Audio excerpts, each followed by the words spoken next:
नमस्कार, मैं रवीश कुमार। 24 मार्च से लेकर 30 मार्च और अप्रैल के पहले हफ्ते तक भारत के न्यूज़ चैनलों और अखबारों में तबलीगी जमात को लेकर जो कवरेज हुआ है उसे फिर से पलटकर देखने की ज़रूरत है। इस कवरेज के बहाने झूठी खबरें और अफवाहों को हवा दी गई, एक समुदाय विशेष के खिलाफ नफरत और घृणा फैलाई गई।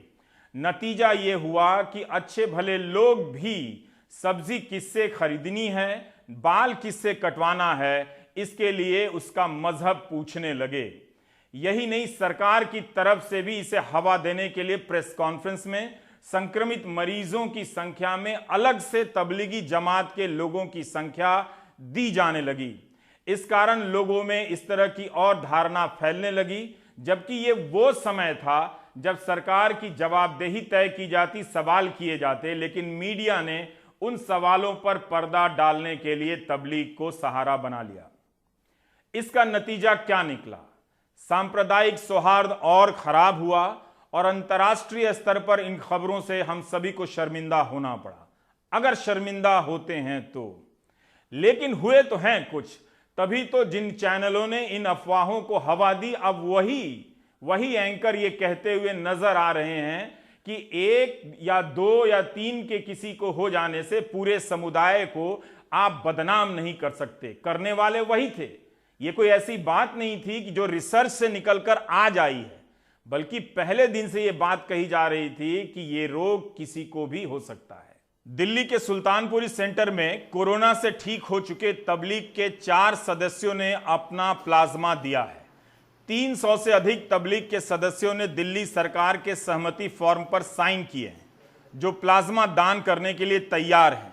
क्या कोई इस आधार पर प्लाज्मा लेने से अब मना कर सकता है, जिस आधार पर कई हाउसिंग सोसाइटी में लोग हिंदू नाई और हिंदू सब्जी वाले का भेद कर रहे हैं? तमिलनाडु के 40 साल के मोहम्मद जाफर ने कहा कि वो प्लाज्मा देना चाहते हैं। डेक्कन हेरल्ड में इनकी खबर छपी है। किसी की जान बचाने के लिए भी और संदेश देने के लिए भी कि वे कानून का पालन करने वाले नागरिक हैं।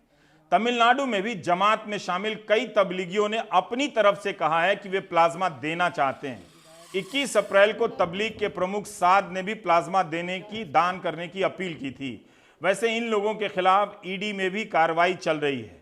सोचिए, जिन चैनलों पर तबलीग को लेकर अफवाहें फैलाई गईं, वो अब भारत का अंतर्राष्ट्रीय स्तर पर नुकसान कराने के बाद ढोंग कर रहे हैं जैसे कल कुछ हुआ ही नहीं। अब आते हैं तालाबंदी पर। तालाबंदी जब की गई तो उसके कुछ मूल उद्देश्य थे कि बीमारी के प्रसार को और उसकी गति को रोकना है, उसकी कड़ी को रोक देना है और इस समय का लाभ उठाते हुए अपनी मेडिकल तैयारियों को दुरुस्त करना है। हमारी मेडिकल तैयारी इन 21 दिनों में, 1 महीने से ज्यादा समय में कितनी बेहतर हुई है। उन क्वारंटीन सेंटर से जो आ रही हैं खबरें, वो बता रही हैं कि हम अभी भी अपनी इस व्यवस्था को शिकायत मुक्त नहीं कर पाए हैं। उसे फोटो आप तस्वीर खिंचाओ, ट्विटर पर डालो, नीति के तहत ही हम उसे एक तरह से बरत रहे हैं। जब प्रेस अपना काम करना बंद कर दे तो मरीजों के पास वीडियो